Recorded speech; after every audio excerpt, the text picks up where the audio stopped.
नमस्कार दोस्तों, VK knowledge electrical में आप सभी का स्वागत है। रिवीजन वाली क्लासेज चल रही है दोस्तों। एसी थ्योरी का हम उसमें टॉपिक पढ़ रहे हैं। एक क्लास कंप्लीट हो चुकी है। आज हम 3 छोटी छोटी डेफिनेशन यानी परिभाषाएं पढ़ने जा रहे हैं जो कि काफ़ी इम्पोर्टेंट रहने वाली है। साइकिल क्या होता है, पीरियोडिक टाइम यानी समय अंतराल क्या होता है, और फ्रीक्वेंसी क्या होती है। बहुत इम्पोर्टेंट टॉपिक है।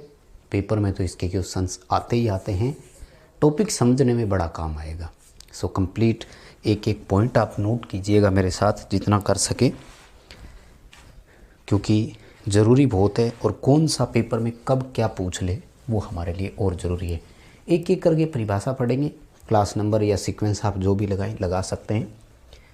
सबसे पहले जो मैं आपको लिखवाने जा रहा हूँ ना, उसका नाम है चक्कर।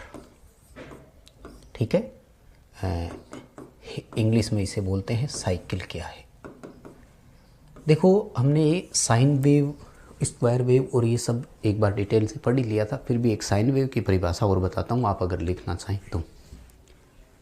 समय के साथ प्रेरित ईएमएफ का जो हम साइन के मान को मानते हुए एक ग्राफ तैयार करते हैं उसे साइन वेव कहा जाता है।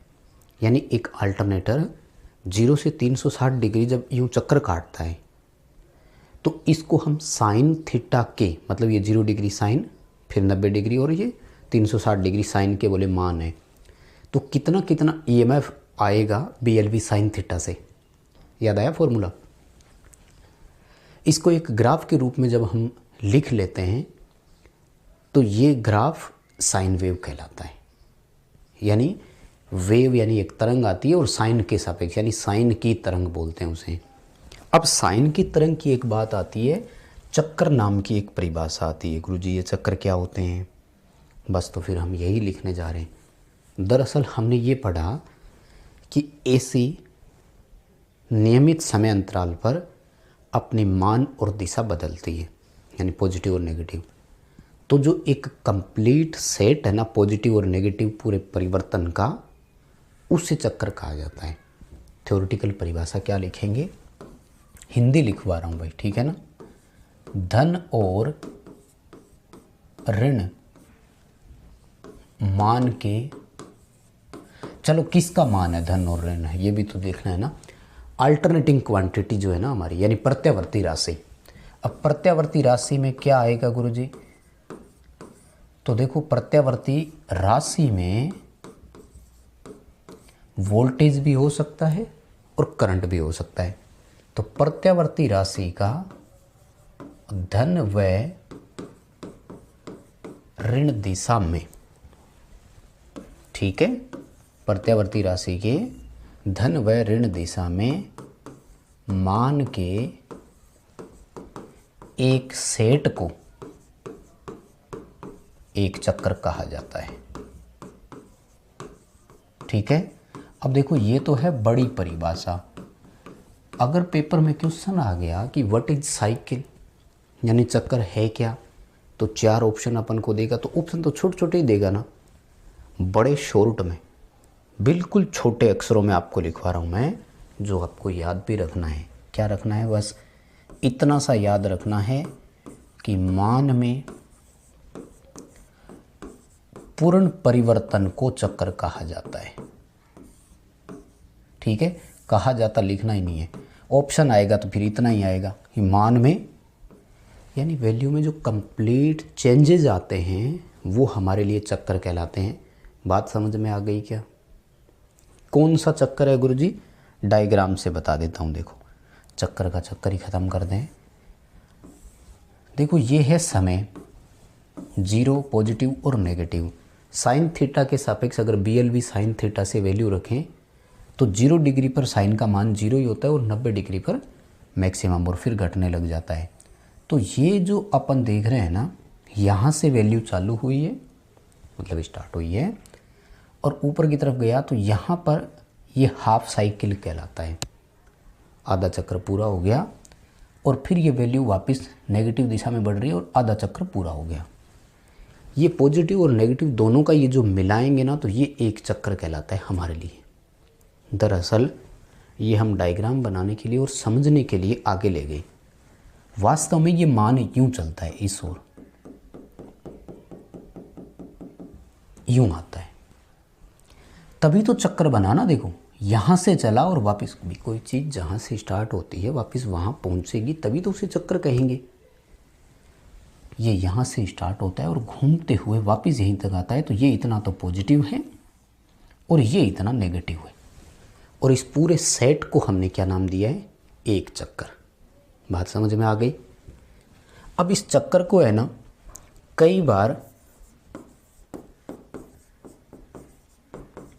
एंगुलर मापन ले लिया जाता है इसका, ठीक है। कई दफ़ा इसे कोणीय मापन या कोणीय मान में भी माप लेते हैं। इंग्लिश में बोलते हैं एंगुलर मेजरमेंट। ध्यान रखना, वैसे चक्कर की कोई इकाई नहीं है, लेकिन कहते हैं कि जब चक्कर को एंगुलर मेजरमेंट ले लें, यानी कोणीय मापन अगर ले लेते हैं, उस दौरान चक्कर जो है वो 360 डिग्री या फिर 2 पाई रेडियंस के बराबर होता है। याद रखना, बहुत ही इंपॉर्टेंट है। साइन वेव का एक कंप्लीट साइकिल किसके बराबर है? अगर कोण में मान की बात करें तो 360 डिग्री के बराबर है अथवा 2 पाई के बराबर है। पाई को जब डिग्री रेडियन में रखते हैं तो पाई का मान 180 डिग्री होता है, ये भी ध्यान रखना। वैसे तो आप में से बहुत सारे बच्चों को याद ही है, बट फिर भी मैं चाहूँगा कि नोट्स बनाते समय आप ये छोटी छोटी पॉइंट्स लिख लिया करें, आगे बहुत काम आएगा फ्यूचर में। अब आ जाते हैं वापस पॉइंट पर गुरुजी, कि ये जो चक्कर है इसके मान परिवर्तन की अगर बात की जाए तो कितनी बार बदलता है। ध्यान रखना, एक कंप्लीट साइकिल में अल्टरनेटिंग करंट का मान 4 परिवर्तन हमें देता है। कौन कौन से 4? तो मैं यही लाइन लिखवा रहा हूँ, आप चाहे तो नीचे से लिख लेना। देखो हर एक लाइन का अपना मतलब है और आपसे मैं रिक्वेस्ट करूँगा कि आप नई लाइन ही लिखें। 1 2 3 4 लाइनें हो गई। डायग्राम बनाओ तो ठीक है। अब 5वीं लाइन आपको यहाँ से लिखनी है, मैं इस तरफ लिख देता हूँ, थोड़ी जगह ज़्यादा है। 5वीं लाइन क्या आएगी? एक चक्कर में मान 4 बार परिवर्तित होता है या बड़े 4 परिवर्तन हमें देखने को मिलते हैं। दरअसल ये वाली लाइन जब हम औसत ईएमएफ याद करेंगे ना, अल्टरनेटर का, ट्रांसफॉर्मर का, तब काम आएगी। 4 परिवर्तन कौन कौन से होते हैं गुरुजी? ध्यान से सुनना। 0 से शुरू हुआ है ना, ये वाला पॉइंट देखो ध्यान से। उसके बाद में धनात्मक शिखर मान आया, यानी पॉजिटिव पीक वैल्यू, ये रहा इस जगह पर। फिर से 0 हो गया गुरुजी, कहाँ पर? ये रहा इस जगह पर। फिर नेगेटिव पीक आ गया, कहाँ पर? ये रहा। अब इस 0 को वापस मत गिनना, क्योंकि ये तो वही है जो हम स्टार्टिंग में गिन कर आ गए। समझ रहे हो ना? अब इस वैल्यू को आपको वापस नहीं लेनी। और ये मान आपको आरएमएस की गणना करते समय बड़ा काम आएगा। यूपीपीसीएल 2021 में एक सवाल दिया, यहाँ से उसने वैल्यू देना शुरू कर दिया। 0 5 10 20, फिर 10 5 0, फिर -10 -20, ठीक है। यूँ देते देते लास्ट में उसने क्या किया कि इस वैल्यू को 0 को वापस लिख दिया। एक बात ध्यान से सुनना, इस वाले पॉइंट को कंसीडर नहीं किया जाता है कैलकुलेशन में, क्योंकि ये पॉइंट हमारा यही वाला है, यानी एंड पॉइंट और स्टार्टिंग पॉइंट दोनों एक ही होते हैं, इसलिए उसको गणना में दोबारा नहीं लेना आपको।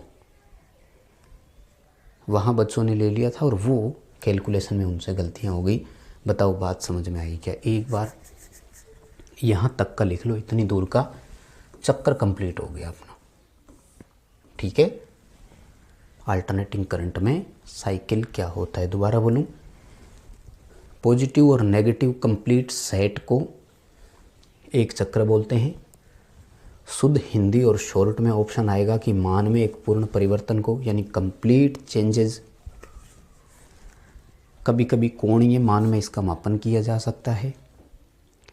उस समय ये 360 डिग्री के बराबर होगा, यानी 2 पाई रेडियन के बराबर होगा। पाई रेडियन का मान 180 डिग्री होता है और एक चक्र में मान 4 बार परिवर्तित होता है।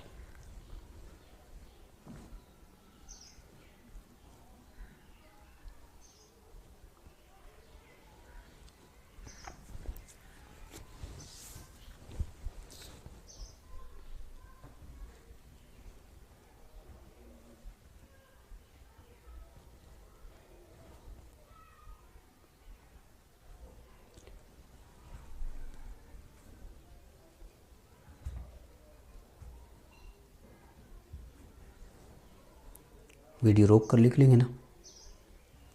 ठीक है, तो रोक लेना, समय की बचत करते हैं थोड़ी सी। देखो, आगे जो दूसरी परिभाषा हम लिखेंगे वो है समय के बारे में।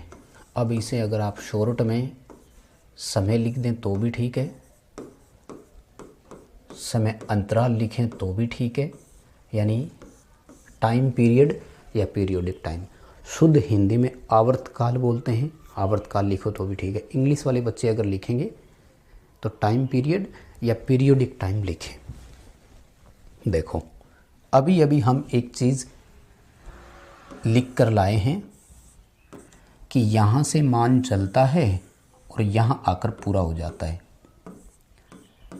बस यहाँ से चल कर के इतनी दूर तक का ये जो ऊपर नीचे जा कर के आया था, कितना ऊपर गया, कितनी देर वहाँ होल्ड रहा, और सिंपल सी बात है कि वो वहाँ पहुँच गया। तो यहाँ से चल कर के इतनी दूर आने में इसको जो समय लगा उसे समय अंतराल बोलते हैं। सबसे छोटी लाइन लिखवा रहा हूँ जो ऑप्शन में आ सकती है वो वाली। क्या परिभाषा लिखेंगे? एक चक्कर में लिया गया समय, ये है हमारा ऑप्शन वाला उत्तर। पेपर में आ जाए ना कि व्हाट इज़ पीरियोडिक टाइम, यानी समय अंतराल क्या होता है, तो हमें यह ऑप्शन देखने को मिलेगा, एक चक्कर में लिया गया समय। ठीक है, अब हम पूरी बात करते हैं। पूरी बात ये होती है कि साइन वेव शून्य से लेकर धनात्मक पॉजिटिव से होते हुए ऋणात्मक पॉजिटिव से लेकर वापस शून्य तक पहुंचने में एक पूर्ण परिवर्तन में जितना समय लेती है उसे समय अंतराल कहा जाता है। डेफिनेशन चेंज हो सकती है, वो कोई बड़ी बात नहीं है ना। यानी 4 बार मान परिवर्तित करने के दौरान उसे जितना समय लगता है वो समय अंतराल कहलाता है, तो वो कोई बड़ी बात नहीं है। लाइन को कैसे भी चेंज कर सकता है, जिस तरह से चेंज कर दें कोई, ठीक है, इतना सा है। एक पॉइंट याद रह जाएगा, समय का जो प्रतीक होता है ना वो थोड़ा सा स्पेशल होता है। वैसे तो टी से लिख दो तो भी चलेगा, लेकिन ये विशेष प्रकार का प्रतीक होता है। कुछ जगह इसे टोह बोला जाता है। और देखो, यूनिट या मात्रक की अगर बात करूं तो भाई समय है तो समय फिर सेकंड में ही होगा, है ना। तो याद रह जाएगा इतना आपको। अब ये साइन वेव की लंबाई इसी से डिपेंडेंट होगी कि आपने समय कितना लिया। ठीक है, मान के अकॉर्डिंग है। अब देखो, कोई मान अगर यूँ जाता है तो इसको पहुंचने में देखो कम समय लगा। वैल्यू के अकॉर्डिंग होगा कि किस तरह से, ठीक है, मान किस तरह से या कितना आगे जाता है वो चीज़ देखी जाती है। प्रत्येक क्षण अगर आपको अलग अलग मान देखने को मिलता है तो समय में वृद्धि आती जाती है। तो यहाँ इस डायग्राम का कोई मतलब नहीं है। अब समय की तो इतनी दो ही बातें याद रखनी है। वैसे तो ये लाइन में फ्रीक्वेंसी वाले में आपको दोबारा लिखवाऊंगा, लेकिन फिर भी हम एक बार यहाँ लिख लेते हैं। जो समय अंतराल होता है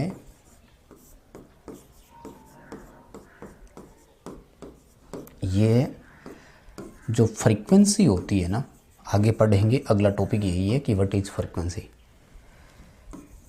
इस फ्रीक्वेंसी के व्युत्क्रमानुपाती होता है। व्युत्क्रमानुपाती को इंग्लिश में बोलते हैं इनवर्सली प्रोपोर्शनल।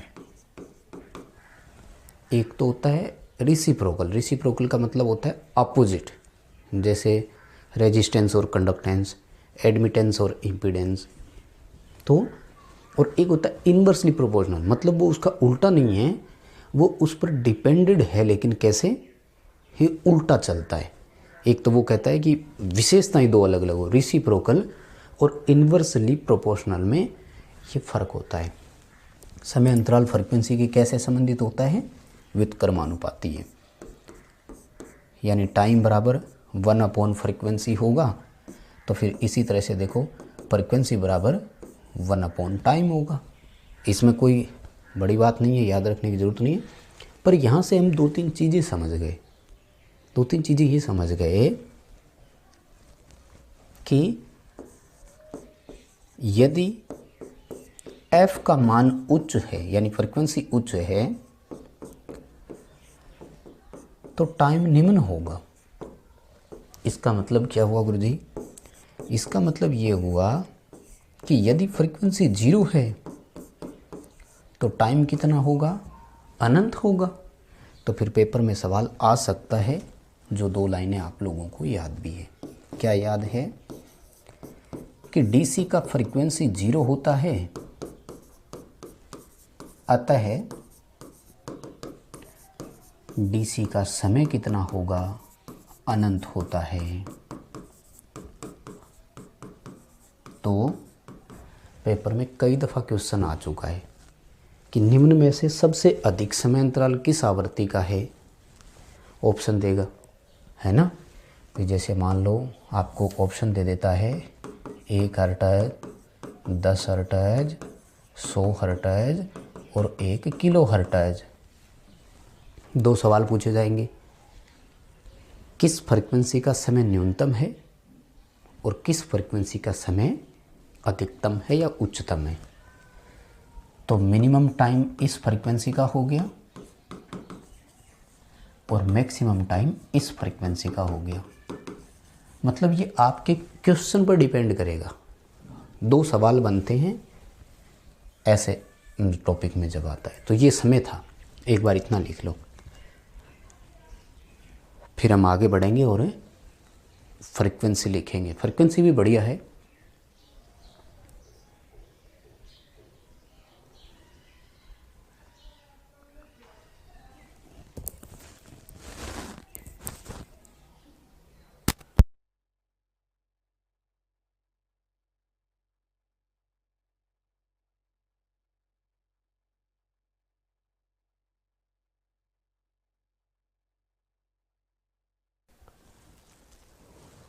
चलो बहुत है, टाइम इतना, एक बार वीडियो रोक करके लिख लेना। आ जाओ भाई। अब जो हम टॉपिक ले रहे हैं ना, वो है सबसे बढ़िया। टॉपिक का नाम है फ्रीक्वेंसी। देखो ये फ्रीक्वेंसी इंग्लिश का शब्द है, ठीक है। और इंग्लिश का ही एक और शब्द है जिसे बोला जाता है रिपीटेशन। रिपीटेशन का हिंदी होती है बारंबारता या पुनरावृत्ति। तो हम फ्रीक्वेंसी को आवृत्ति बोलते हैं। तो इसका जो शॉर्ट में लिखा हुआ होगा वो क्या होगा? आवृत्ति लिखा होगा, या फिर मतलब आपके जो ऑप्शन में आएगा वो क्या है? दरअसल हम बोलते हैं ना, वो होता है बारंबारता। बारंबारता से अगर आप संधि विच्छेद करें तो आपको मिल रहा है बारंबार। बारंबार मतलब बार बार। पुनरावृत्ति भी इसी को बोलते हैं, है ना। ध्यान रखना, पेपर में आ सकता है, ठीक है। पुनरावृत्ति कैसे लिखते हैं पता नहीं, सॉरी, जो भी हो लिखने का तरीका आप समझ जाना। मेरे कहने का मतलब ये है कि कोई ज़रूरी नहीं कि पेपर वाला आपको आवृत्ति लिख कर दे, आपको पुनरावृत्ति भी लिख कर दे सकता है, आपको बारंबारता लिख कर दे सकता है। दरअसल हमने 2 चीज़ें पढ़ी। क्या पढ़ा? कि मान जहाँ से शुरू होता है वापस वहीं पहुँचता है। इस दौरान वो ध्रुवता जरूर बदल कर आता है, एक बार पॉजिटिव में जाता है, एक बार नेगेटिव में जाता है, और इसे एक पूरा चक्कर हम बोलते हैं। यानी बार बार वो ये अपने मान परिवर्तन को रिपीट करता है, दोहराता है। जहाँ से चला पॉजिटिव नेगेटिव होते हुए वापस वहीं आ गया, फिर वहीं से चला पॉजिटिव नेगेटिव होते हुए वापस वहीं आ गया, फिर चला फिर वहीं आ गया, फिर चला फिर वहीं आ गया। यानी वो इस कार्य की पुनरावृत्ति करता है।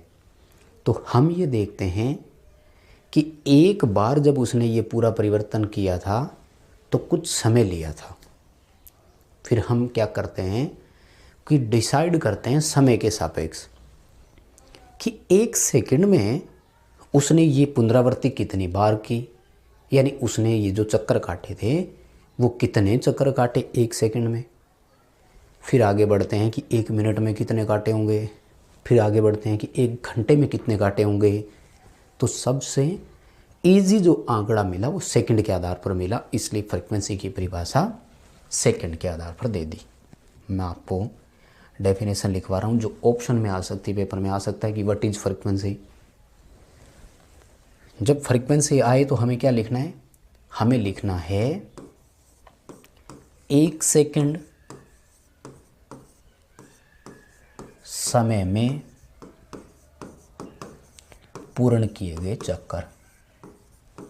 अब मैं आपको बता दूं, ये जो परिभाषा मैं आपको लिखवा रहा हूँ ना, ये सारी की सारी अल्टरनेटिंग राशियों के रूप में है। ऐसे तो मोटर भी तो चक्कर काटती है ना, लेकिन मोटर के चक्कर को हम 1 सेकंड नहीं 1 मिनट में लेते हैं, ध्यान रखना। आरपीएम बोलते हैं उसको, और फ्रीक्वेंसी आरपीएस में होती है, मतलब चक्कर प्रति सेकंड के हिसाब से कैलकुलेट करते हैं। मोटर को चक्कर प्रति मिनट के हिसाब से कैलकुलेट करते हैं उसकी गति को। तो देखो यहाँ से क्या बनेगा, फॉर्मूला बनेगा। मैं आपको फॉर्मूला लास्ट में लिखवाऊंगा, एक बार इसके प्रतीक और इकाइयाँ लिखवाते हैं। फ्रीक्वेंसी का प्रतीक एफ होता है, मात्रक या इकाई की अगर मैं बात करूं तो फ्रीक्वेंसी की 3-4 इकाइयाँ लिख देना। एक को लिखते हैं हर्ट्ज, ठीक है, एच जेड से दर्शाते हैं। दूसरे को लिखते हैं साइकिल पर सेकंड, यानी चक्कर प्रति सेकंड, और ये डेफिनेशन यानी परिभाषा से आया। उसके बाद में पेपर में एक बार एक और ऑप्शन दिया हुआ आ गया, हालांकि ज़रूरी नहीं है कि ये मिले अब आपको। बीपीएस, बीपीएस का मतलब है बीट्स पर सेकंड, यानी चक्कर प्रति सेकंड, बीट्स पर सेकंड, यानी कितनी बार आपने उस चीज़ को बीट किया या रिपीट किया, ठीक है, याद रह जाएगा ना। अब देखो ये जो इकाई है ना चक्कर प्रति सेकंड वाली, ये इसके फॉर्मूले से ही निकल कर आती है। अगर मैं फ्रीक्वेंसी के लिए बात करूं कि आपके पास फॉर्मूले क्या क्या है, यानी आप फ्रीक्वेंसी को कैसे कैसे कैलकुलेट कर सकते हैं, तो 3-4 तरीके हैं। पहला फॉर्मूला है पूर्ण किए गए चक्कर, संक्षेप में लिखें तो आप चक्कर भी लिख सकते थे, बटे लिया गया समय।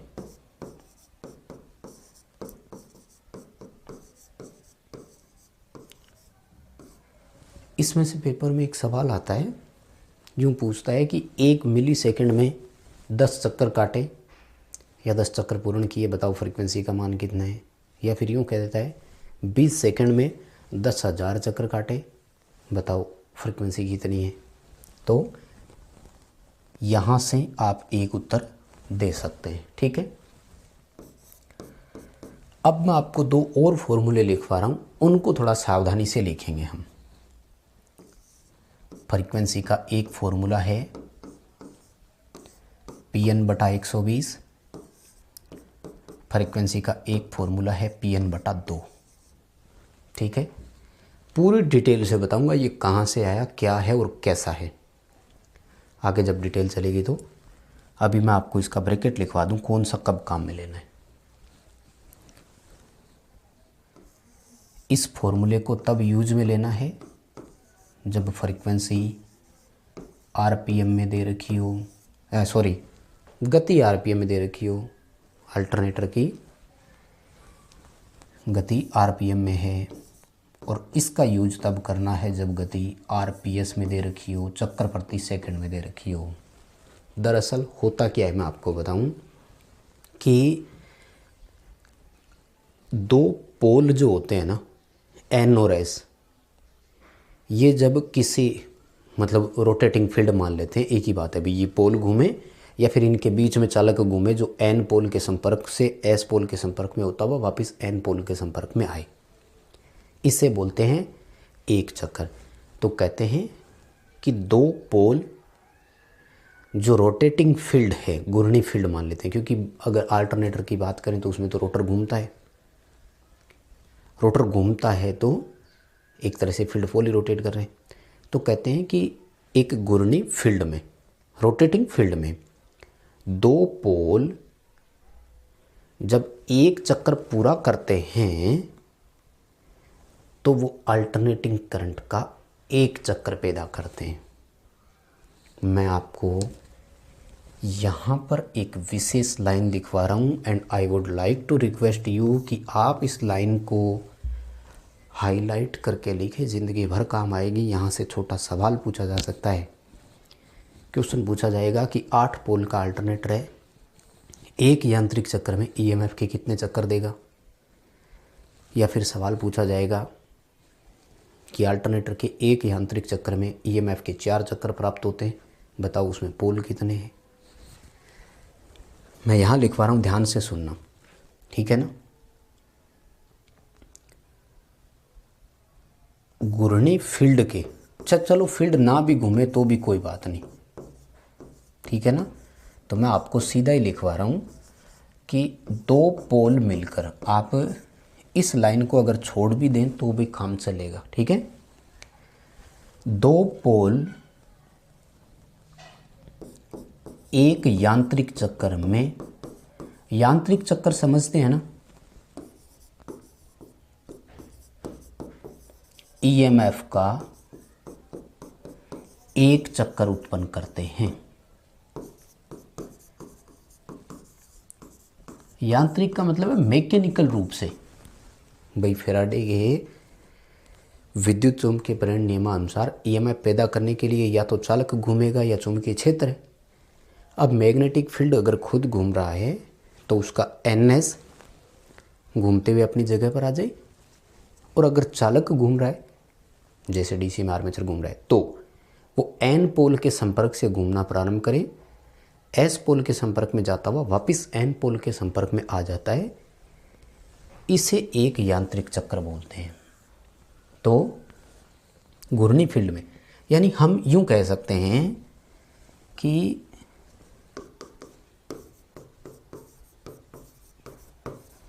प्रत्यावर्ती धारा या वोल्टता, चलो कोई बात नहीं, प्रत्यावर्ती धारा या वोल्टता का एक चक्कर पोल के जोड़े के बराबर है, ठीक है ना।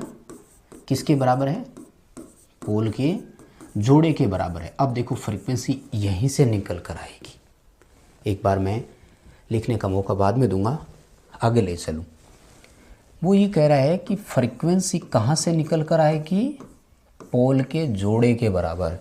जोड़े का मतलब क्या है? पोल को 2 से भाग देना है कि नहीं। 4 पोल है तो जोड़े कितने बने? 2 इंटू जितने यांत्रिक चक्र काट रहा है।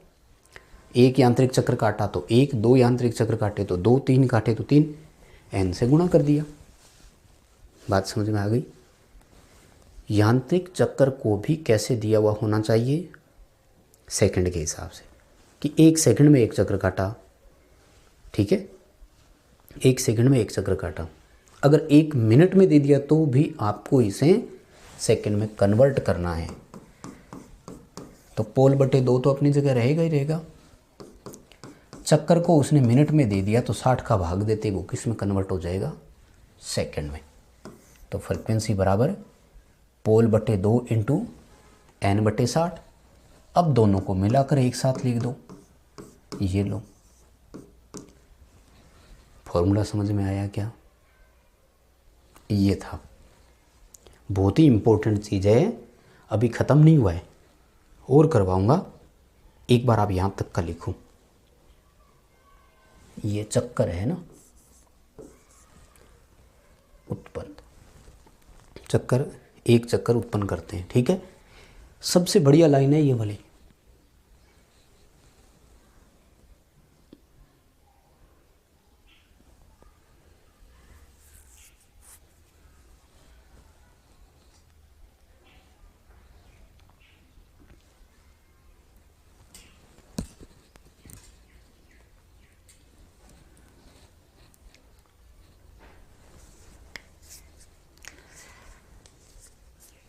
लिख लिया क्या?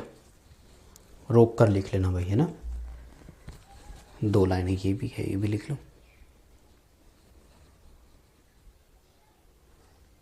ठीक है, अब देखो क्या है, और जो मैं आपको पॉइंट लिखाने जा रहा हूँ ना, अब उनको ध्यान रखना है। ध्यान में सबसे पहले लेंगे फ्रीक्वेंसी के कारक, यानी वो कौन कौन से घटक है जिनसे फ्रीक्वेंसी प्रभावित होती है। 3 कारक है भाई। सबसे पहला कारक लिखेंगे हम पोल या पोल्स, है ना, और आपको भी पूरा लिखना है। अब हम संख्या के रूप में लिखते हैं, इसलिए आप सीधा लिख लेना कि पोल्स के समानुपाती है। दरअसल पोल के तो नहीं है, पोल के जोड़ों के समानुपाती है। ठीक है ना, पर अब आपको याद रखना है, क्योंकि हम फॉर्मूला लिख लेते हैं तो संख्या फिक्स हो जाती है, इसलिए पोल की संख्या के समानुपाती है। हालांकि फ्रीक्वेंसी जो है वो समानुपाती है p/2 के। तो 2 एक संख्या हो गई ना, आंकड़ा फिक्स हो जाता है, इसलिए जितने पोल होंगे फ्रीक्वेंसी उनके समानुपाती है। 2 जो है वो स्थिर है, बदलता नहीं है, इसलिए लिख दिया जाता है कि फ्रीक्वेंसी जो है वो पोल की संख्या के समानुपाती है। दूसरा क्या लिखेंगे, n या यांत्रिक चक्कर, है ना, जिसे हम लोग घूर्णन गति बोल सकते हैं, एक ही बात है। तो फिर घूर्णन गति के भी सीधे समानुपाती है, लेकिन आपको ध्यान रखना है कि घूर्णन गति आपका आरपीएस में हो तब सीधे समानुपाती है। ठीक है ना, अगर आरपीएम में हुआ तो सीधे समानुपाती नहीं है, याद रखना। और तीसरा पॉइंट लिखेंगे समय अंतराल, तो वो तो पिछले में लिखवा ही चुका हूं मैं, है ना।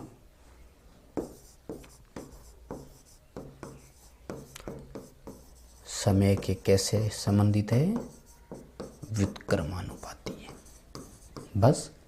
और इनके फॉर्मूले तो पहले हो ही चुके हैं, करवाऊं, रिपीट करवाऊं। देखो, F बराबर Pn/2 जब गति आरपीएस में हो, F बराबर Pn/120 जब गति आरपीएम में हो, F बराबर 1/टाइम जब समय दिया हो। बात समझ गए? वीडियो रोक कर लिखने की परमिशन देंगे? चलो लिख ही लो पहले एक बार, है ना, क्योंकि इन 4 लाइनों का काम यहीं पूरा हो गया।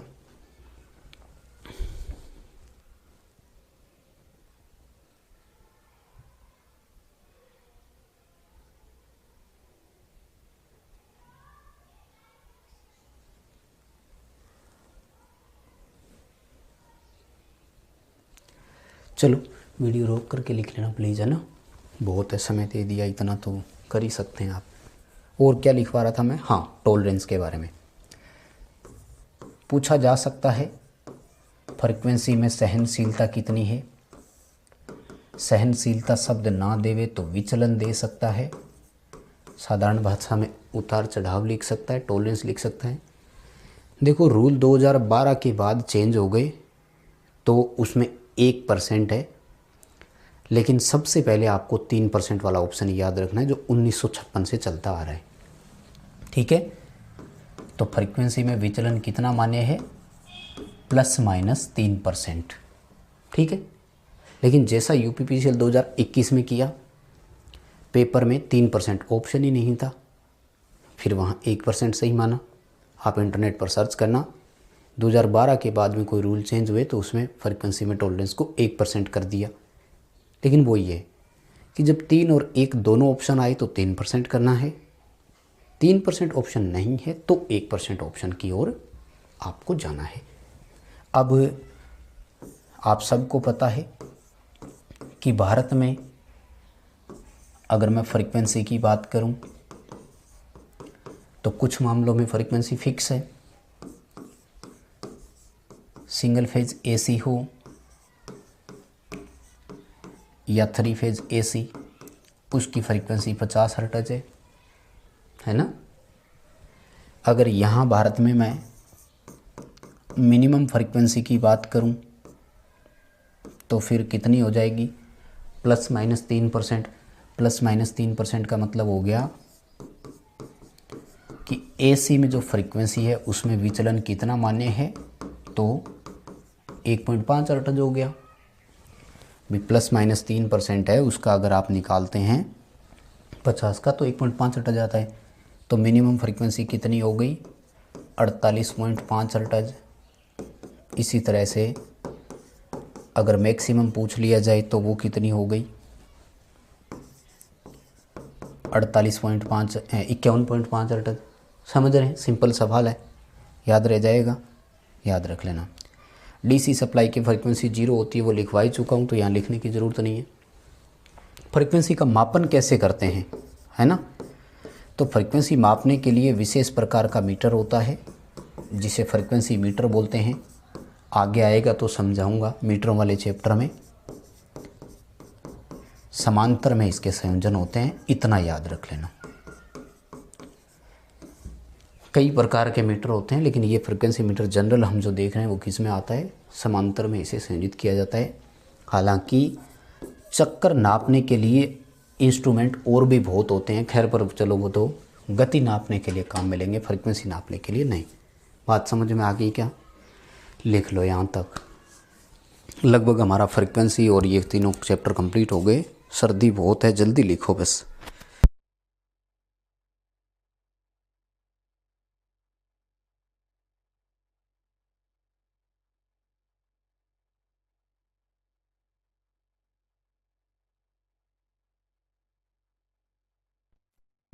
चलो वीडियो रोक कर लिख लेना भाई, इतना तो रोकने के लिए टाइम बहुत है। आ जाओ एक एक करके सारे पेज पर आपको दोबारा घुमा के ले आता हूँ। ये चक्कर वाला टॉपिक था, नहीं लिख पाए तो रोको और लिखो। ये समय अंतराल वाला था और ये फ्रीक्वेंसी हो गई। फिर फ्रीक्वेंसी का छोटा फॉर्मूला लिखवाया, फिर फ्रीक्वेंसी के कारक लिखे, फिर फ्रीक्वेंसी की टॉलरेंस यानी सहनसीमा लिखी। मुझे लगता है बहुत बढ़िया आपने फ्रीक्वेंसी सीखी है। बहुत धन्यवाद।